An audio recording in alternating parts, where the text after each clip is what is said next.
welcome to the Three Inning Fan Show with me, Kelley Franco. I am so excited about our guest here today. Bryan Hoch has been covering New York baseball for 2 decades. He's been MLB.com's beat reporter for the Yankees since 2007, and he is also the author of 62. Aaron Judge, the New York Yankees, and the Pursuit of Greatness. Bryan Hoch, thank you so much for being here today. Thank you for having me, Kelley. I've been looking forward to it. Oh my gosh, me too. So let's just get right into it with the Yankees. It was quite a week, but generally speaking, all winter long, we kept hearing this phrase running it back, running it back. How's it working out so far for the Yankees? Started out pretty good, but lately not so much. And I think when I look at this Yankee team, my legitimate concern is that the bullpen is weaker than last year. And I thought that in spring training. You lost Devin Williams, you lost Luke Weaver, you didn't really replace them. And I know they made some moves at the trade deadline last year. You bring in David Bednar, Camilo Doval. They talked a lot about Jake Bird, and he's already back down in AAA. So I have some real questions about. I don't have questions about this team. I think they're going to hit. I think the offense is going to perform. My question is, if you have a lead in the sixth inning, how do you hold it? And that's a big part of the game. We're here on the three-inning fan show. Those 3 innings are very important. And so I think that they really have to prove something here that they can lock that down, because I think that could be a real Achilles heel for this Yankee team. You know, you should get an award because you are my first guest in 2 years of podcast to have actually weaved the title of my company and my podcast into substantive thoughts. Well, there you go. And Nicely that's why you done. brought me on here, I guess. But so let's dig into this a little bit deeper. Bednar, I kind of like him. I think he's good, but he's having a few issues so far this year. He's had a few outings where it took him some 30 pitches to do his job, and his velocity is a tiny bit off. Is that right? It's down by about 2 miles an hour. Yeah. So he's getting less swing and miss, and then you get more balls in play, and then you get more opportunities where a ball can get kicked around or it sneaks through the infield. And yeah, that's when the trouble starts. So I mean, it's funny that baseball fans. I hear this a lot. I hear this complaint. Who cares how hard he throws the ball? I don't care if a guy's throwing 100 miles an hour. Well, you get a lot more swing and misses at 100 than you do at 95. So it does make a difference with that, and that's why there's this fascination with velocity, and because you want to strike guys out. And I know that's boring. I want, as an observer of baseball, I want to see balls in play and guys running around the bases and chasing balls in the outfield. But if I'm trying to win a game, 3 strikeouts is a good way to do it. Yeah, especially for relievers, you don't want to see that velocity tick down. Somebody whose velocity is up is actually Doval's this year. Yeah, He's been, that's true. yeah, And yeah, they he's did doing a lot they better. did make some mechanical changes with him after they came over, and it's in there because he was the closer for the Giants. That wasn't by accident. And I feel like mechanically he was off late in San Francisco, and we've seen flashes of it. He had one outing in San Francisco where he was just dominant and came in and struck out the side. And then there's other ones where it doesn't go quite as well. And so that's kind of a microcosm of this entire bullpen. And yesterday, Aaron Boone was talking about it, and he said the guys he does trust right now down there are Bednar, and Tim Hill has looked pretty good, and Brent Hedrick, who I think a lot of fans don't know about. They talked him up a lot last year, and he's looked pretty good too. But at some point, this workload is going to catch up to them, and Fernando Cruz is spotty. You never know quite what you're going to get. He has one of the nastiest splitters I've ever seen. You get some ridiculous swings and misses, but you also get walks, and I think that it's kind of a Jekyll and Hyde thing with him too. And so yeah, I have a lot of questions about this Yankee bullpen. I don't have questions about Aaron Judge, who looks fantastic and looks like he's locked in after a slow start. Remember when everybody was wondering what was going wrong with Judge here? 18 games in, he looks like he's back on an MVP pace. But yeah, the bullpen is my biggest concern with this Yankee team. So I really like Hedrick too, but yeah, the Aaron Boone's been leaning on him heavily, and you don't want that to, come back and bite you in the tail later on in the season. And you know what? Yeah. Yes, and you know what? Thank you. Tim Hill, as my mother would have said, bless his heart, he's been amazing. Absolutely. And it's so remarkable because he's a throwback in a lot of ways. He's a guy that you don't see that many kind of pitchers, submarine left-handers. I mean, he feels like he walked right out of 1987 and including is in like the Yankee. his face. His face also is Absolutely. a bit of a throwback. That is a throwback pitcher who I think could have been in any bullpen in 1987. And he's found a spot in this Yankee bullpen as well. And yeah, I throw Ryan Yarbrough into that mix too. I know that Yarbrough's been up and down, but he's another throwback, a guy who I think could have been on a baseball card in 1992 and with that repertoire. And so they've got some different looks down there in the bullpen, and maybe that's a good thing going forward. And certainly when you get guys like Garrett Cole and Carlos Rodon back and plug them in the rotation, then maybe you wind up in a situation where you're moving Ryan Weathers or Luis Heel potentially, although I think he's probably going to wind up being a starter in the minors. Maybe Will Warren. I almost called him Adam Warren, and I always do that. Will Warren, maybe he winds up back in the bullpen. So you can move some of those pieces back, and maybe that fixes the problem that way. Yeah, it's going to be interesting to see how the bullpen gets restyled when Cole and Rodon come back. And what are you hearing about that? I know Cole's pitching Friday in Somerset, right? Today, yeah, Garrett Cole, big Today. day for him. He's going to be on the mound for the Somerset Patriots, and they're going to have probably a sellout crowd there, I would imagine, because not only do you have Cole, but you have Anthony Volpe playing shortstop behind him. So a lot of reasons to go out to the ballpark in Somerset, and I know they're excited about it down there. And you're probably looking at it's going to be a 30-day window and maybe a little bit more for Cole.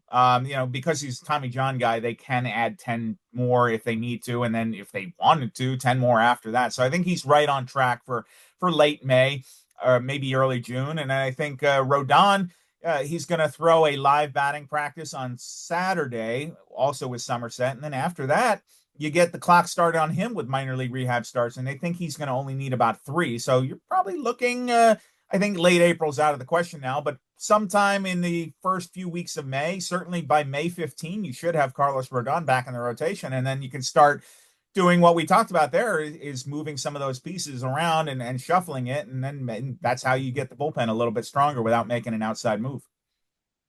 Fascinating. How about Clark Schmidt while we're on the topic of returning pitchers? Yeah, Schmidt's on the rehab. He's down in Florida. We got to see him. He was at Tropicana Field. I spoke with him a little bit. So he'll stay down there, and he's just getting started with mound work. He went out and threw, I think it was about 10 pitches. It was a really light session off the mound. But, he had Tommy John surgery later. I think his surgery was in August. So you're probably looking at a 12-month recovery there. If he's back pitching in the big leagues by late August, September sometime, then I think you consider that a win. So you don't count on him for this year, but consider it a bonus if he does get back. How do you think things are looking for Paul Blackburn?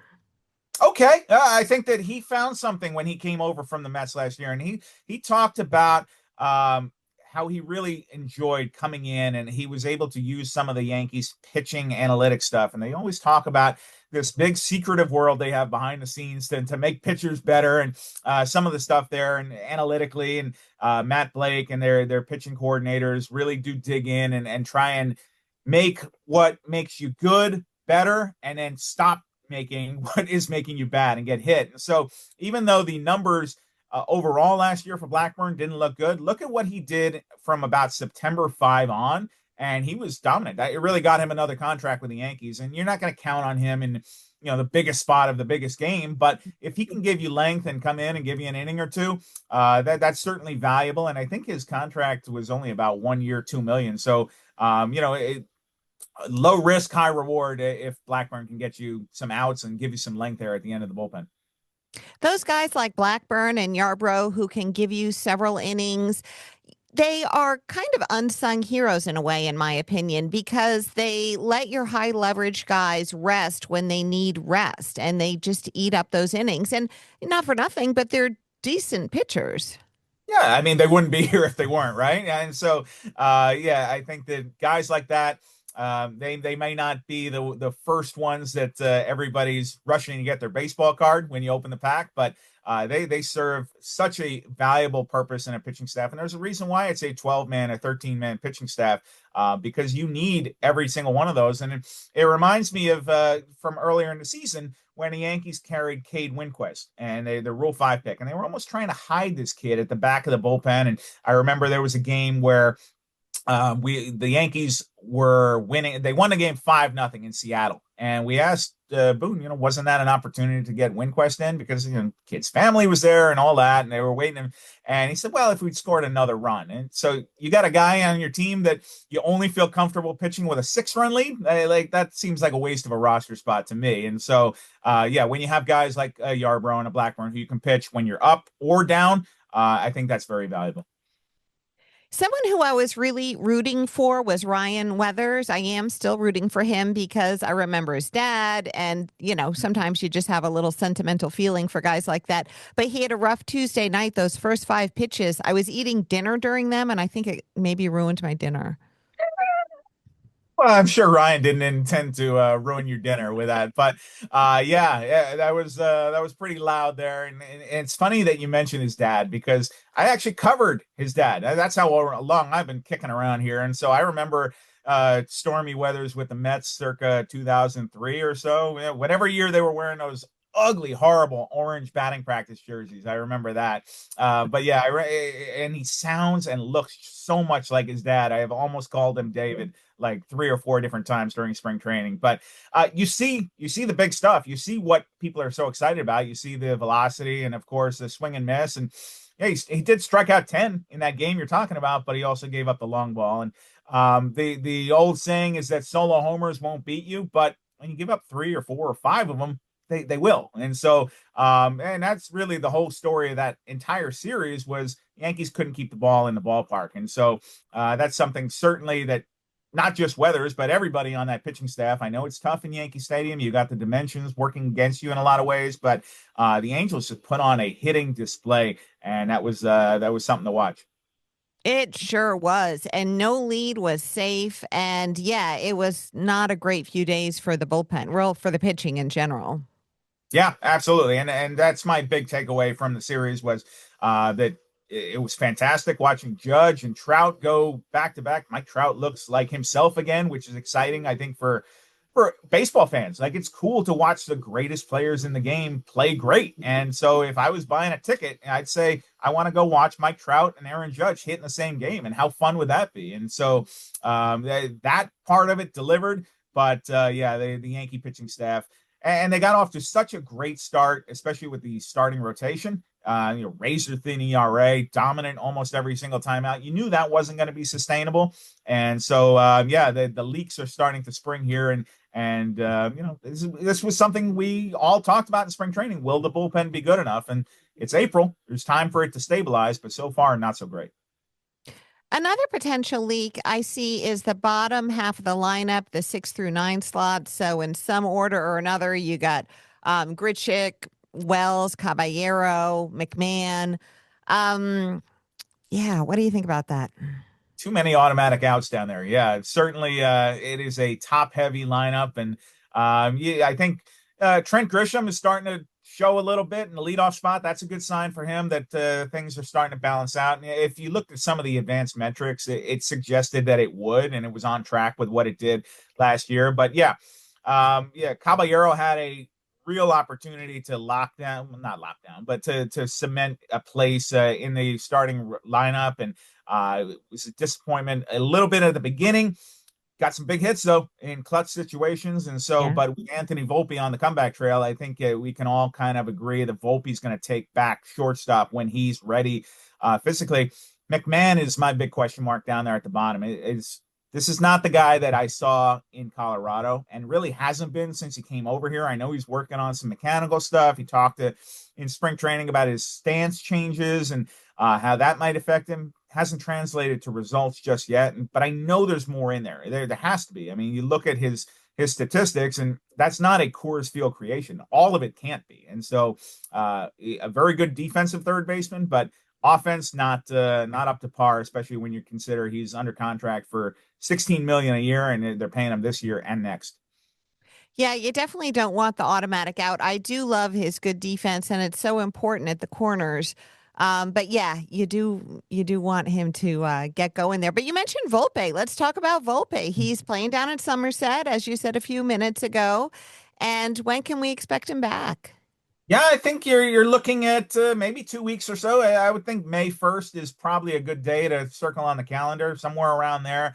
They wanted to get him about 55 plate appearances, and he's had two so far. So it's not going to be tomorrow or the next day. And I know he's going to play, I think it's three more games at Somerset.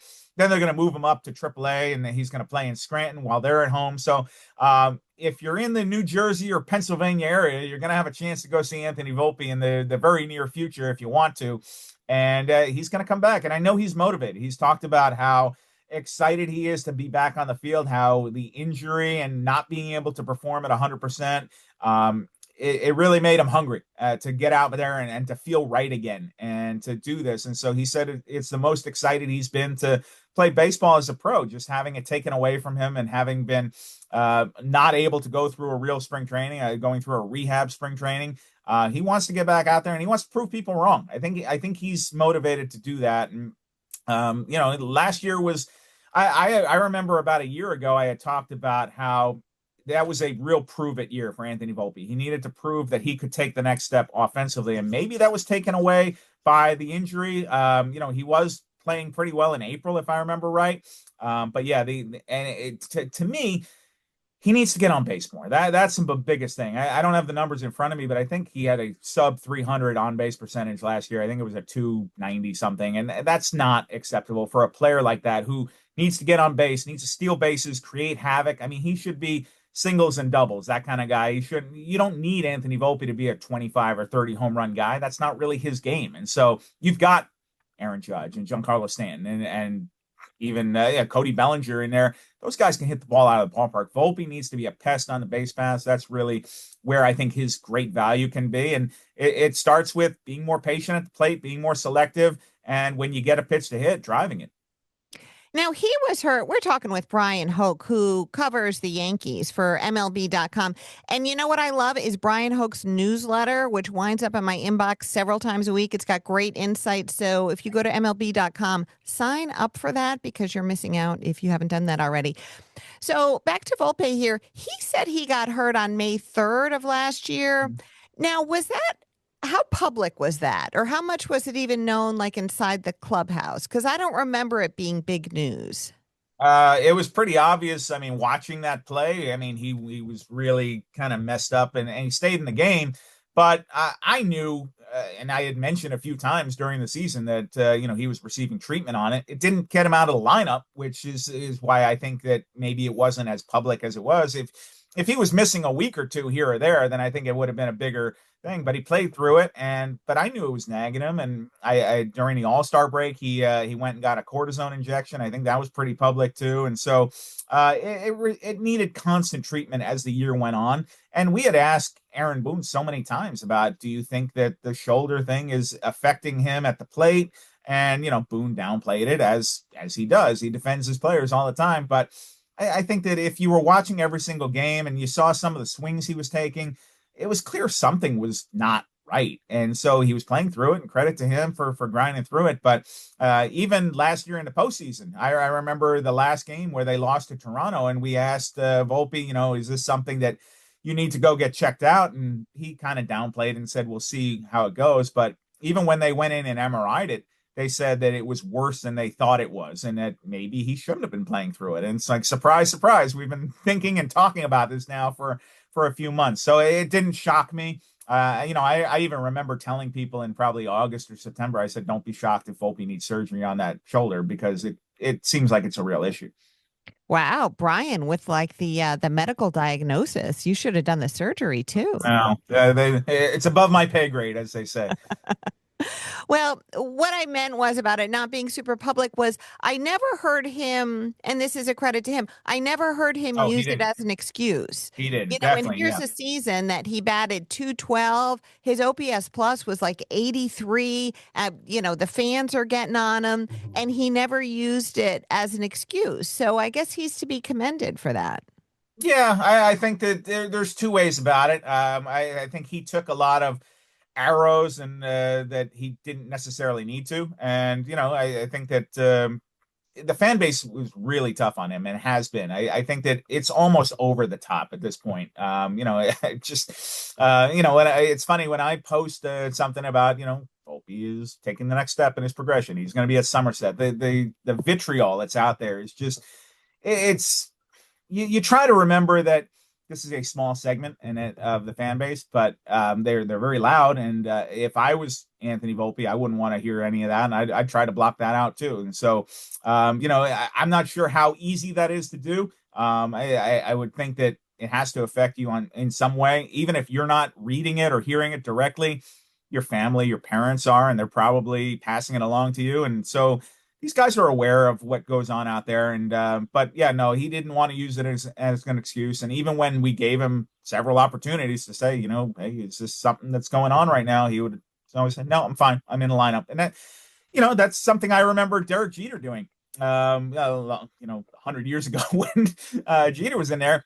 He'd clearly be dealing with something, and we'd ask him about it, and he'd say, am I in the lineup? Yeah, well, then I'm fine. And so I feel like that's kind of what you have to do as a professional athlete.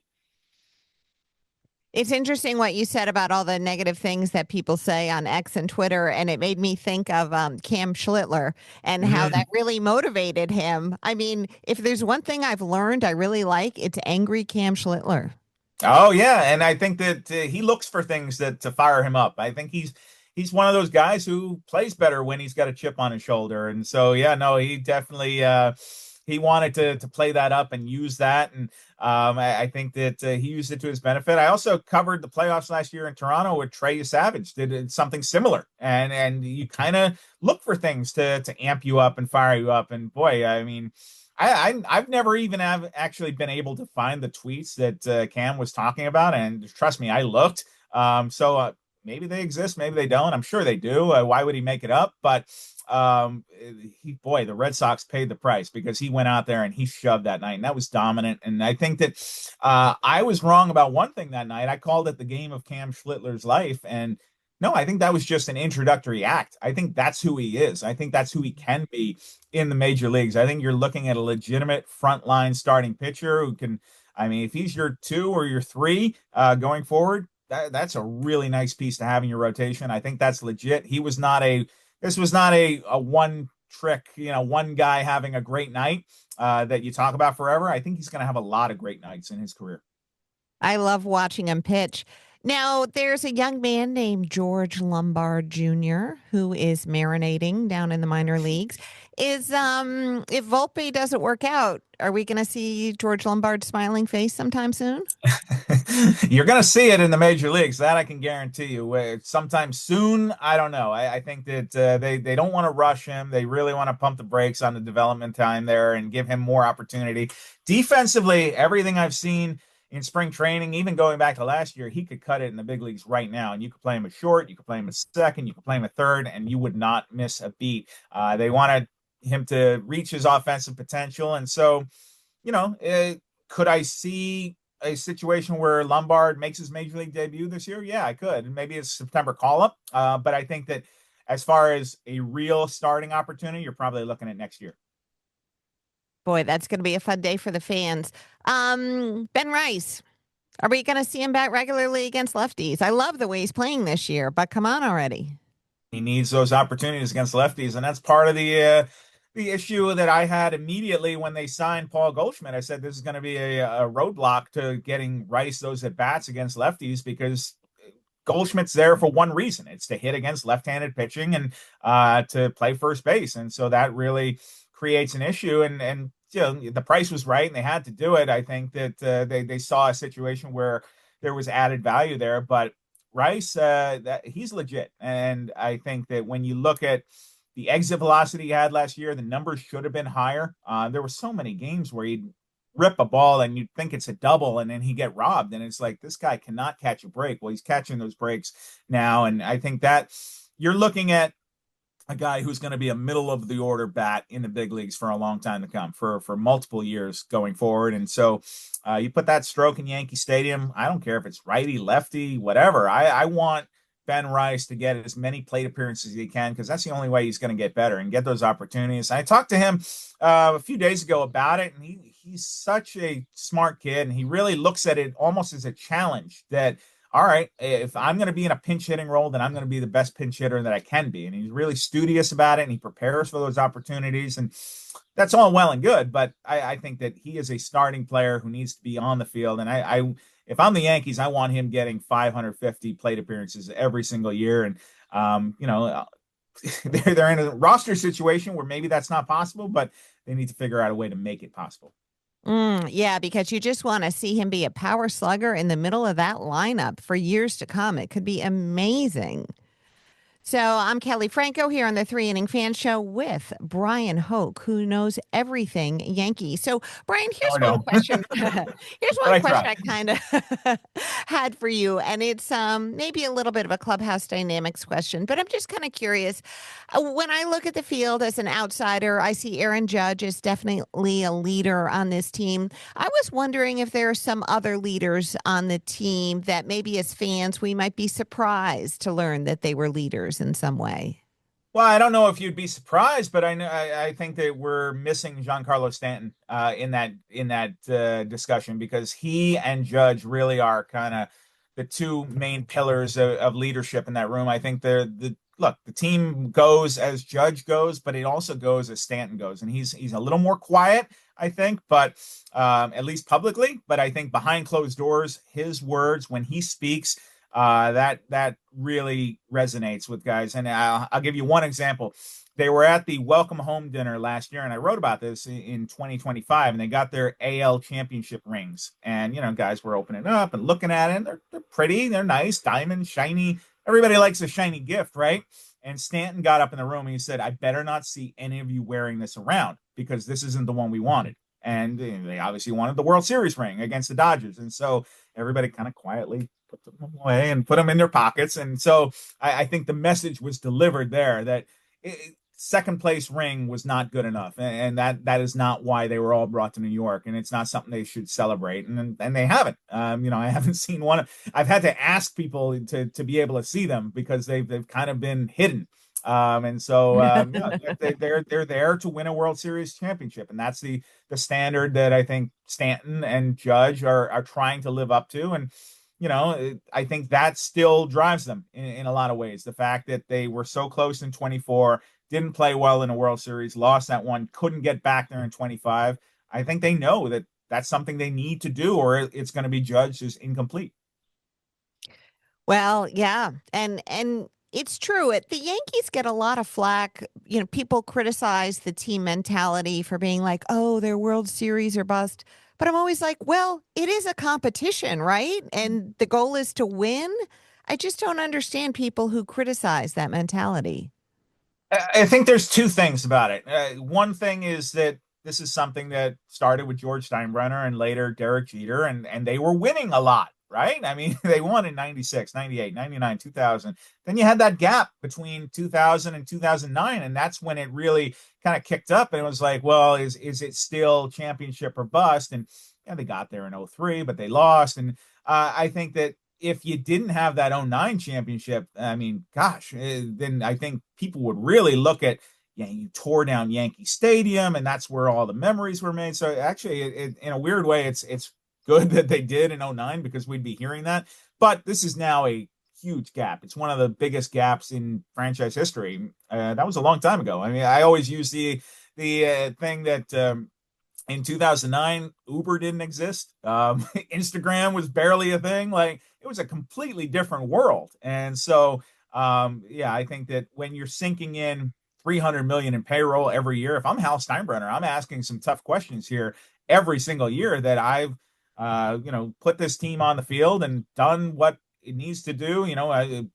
I'm trying to win a championship and it's not happening. Why is that? What's the problem? And so, if I'm a fan who has to go to the games and spend $200, $300 to go watch a game against the Angels, I damn right I want them to win. And so I understand the frustration. I totally do get it. But on the other side of it, they're always competitive. They have a 90+ win team. They're in the playoffs. But is that good enough? And I would say no. I mean, because the standard has been set. The Yankees are about winning championships, and they haven't done that since 2009. I'm going to ask you a few questions about what's probably your least favorite subject, and that is Bryan Uh-oh. Hoch. Don't tell my wife. Well, so you're on the road. Do you go to every game? Not every game, certainly, but I would say I'll probably wind up doing about 140 regular season games this year, and then plus It's a spring lot of training, games. plus the postseason. So yeah, no, it is a grind, and it starts early, February 14, Valentine's Day, roughly, and it goes until Halloween if you're lucky enough to be covering World Series games. So it does.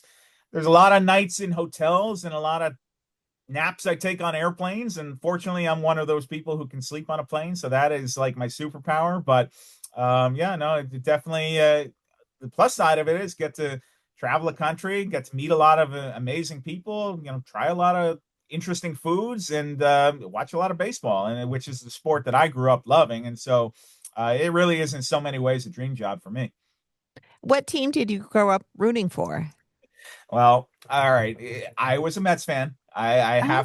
I have to come clean with you. Yeah, no, I mean, when the Yankees were winning the World Series in 96, 98, 99, 2000, I was in high school and I was cheering for Todd Hundley and Butch Husky and the Mets, Al Leiter. And so, yeah, no, it was not easy to be a Met fan in high school during those years where Jeter and O'Neill and all those guys were winning the World Series every year. And so, I actually got that. That brings me into a story. I got my start doing this, doing sports writing. I knew I loved baseball and I wanted to write about baseball. And I was lucky enough to be there in the late 90s when the internet started to become a thing. And I'm talking the dial-up internet days. And Oh yeah. I started what was today you'd call it a blog, but we didn't even have that term yet. It was a website about the Mets, and I just wanted to write about something I was passionate about, and I'd put up game recaps and do whatever a high school kid does. And Yeah, you here's were. an interesting trade rumor I heard, and here's something I read, and here's what I think about Bobby Valentine, and whatever. And it gathered a following, and it started with hundreds of people reading, then thousands, and then you know a crazy amount of people are reading what a high school kid from New York is writing on there, and it led to so many great opportunities down the road, and led to an internship with the Mets in 2000. So 1 week after high school graduation in June, I'm at Shea Stadium with a credential around my neck for the first time, and I'm in Bobby Valentine's office listening to his post game, and I'm thinking like, how did I get in here? And so, I kept waiting for somebody to tap me on the shoulder and throw me out. And once I got that foot in the door, I just never wanted to let it close. And so I pursued journalism and in college, and when I went on there after getting a taste of that in the World Series, and so here I am, what 20 something years later, still going to the ballpark and getting paid for it. And it really, the dream hasn't ended yet. That is amazing. Thank you so much for sharing that. And one thing I love about you is you're a girl dad. You have two girls or three girls? Three. Yeah. Three Penny, girls. Maddie, and Josie. So they're 9, 7, and 2. Oh So my yeah. God. Tell me you grew up with some sisters at least. No, I have a Oh, younger brother, but this is something I've had to learn on the fly here. And that so would be an estrogen baptism by fire. no doubt. I always joke. I say, people say, like, how do you do it? How do you cover the Yankees? I say, are you kidding? I cover the Yankees to get peace and quiet. I come to the ballpark so things will like settle down a little bit. And so, no, there's always a ton of activity in the house, and there's always somebody who has something to say, no doubt, and the good, the bad, and everything in between. It's great though, and I have to give credit to my wife Connie, who really she's a single mom a lot of the time because I'm at the ballpark so much and I'm traveling, and I try to help as much as I can, but she really carries the weight, and she's my MVP in so many ways. Yeah, you can't do what you're doing without a brilliant and smart wife. So that's awesome. And I love how you're bringing up your girls in baseball because I saw them at the New York Baseball Writers Gala Mhm. in January, and you post pictures of them at the ballpark. And, they're with Aaron Boone and Aaron Judge and Susan Waldman. Mhm. It's really cool. Oh man, Penny talked Susan's ear off, and not about baseball. They were talking about Hamilton all night at that dinner, and so yeah, Penny's going to be on Broadway someday. You can book it, and so I think that I always just say I'm keeping the seat warm before one of them wants to come in and take my job. So yeah, they've gotten to grow up around baseball, and I think that they're still at an age where they don't understand. Like I think that they know dad does this around baseball, but they don't appreciate that it's different than so many other people, and it's a really cool thing. It's just, oh, dad has a 3-game series against the Royals this weekend. It's like at some point they're gonna look back and be like, wow, we met Aaron Judge and Garrett Cole, and these guys are all going to Cooperstown, and like, wow, that was a really cool thing. But no, they're just kind of, let's go to the ballpark and we'll eat a hot dog and we'll go have sodas, and maybe dad will get us some ice cream, and like, it's a cool thing. But I kind of like it that way. I kind of like it that they just think it's normal because it's what they've grown up around and they get to really enjoy it. And at some point, I'm gonna look back and be like, you guys know that was really cool, right? And the people you got to meet and the places you got to go. But right now, it's just kind of that's their every day. I love it. What an unbelievable gift you and your wife are giving them. That is great. And Bryan, you have been so generous with your time here today. And I would love to talk to you for like another 7 hours, but the Yankees have a game tonight. So let's wrap this baby up. We close every show here at the 3 Inning Fan talking about my other love in life, which is food. Me too. So we like, oh, good. All right. So here we are. We talk about what we like to eat while watching the ball game. It can be while you're at the park. Maybe you have a favorite vendor, or while you're just lounging home on your couch, which probably doesn't happen a lot for you in ball games. But Bryan Hoch, what's good to eat while watching the ball game? Oh my gosh. I mean, is it cliche to just say a hot dog? Because Not at all. You're a traditional guy. like a good ballpark hot dog, and it's I'm trying to think of where what has the best, what stadium. I think blasphemy, I know it's not Yankee Stadium and it's not City Field. Give it to the me. hot Give dog it to the me. hot dogs in Baltimore are the best hot dogs in Major League Baseball. I No don't know why. kidding. I don't know why. They just are. And it's just a plain hot dog with mustard on it. Those are the best. And it's not good for you. I know it's not good for you, but a 3-game weekend series, I will eat 6 or 7 of them. Like they're always, I think it's SK. I'm going to give them a ESSKAY. Those are the best hot dogs in Major League Baseball. So I think a hot dog, and if I'm not working, a beer, and I am happy as a clam. That is classic. I love it. Excellent answer. And well done also on the mustard, because we all know that one thing belongs on a hot dog, and that is mustard. It I'm doesn't not make going to any kill anyone friends. who likes ketchup on it, but not on my hot dog.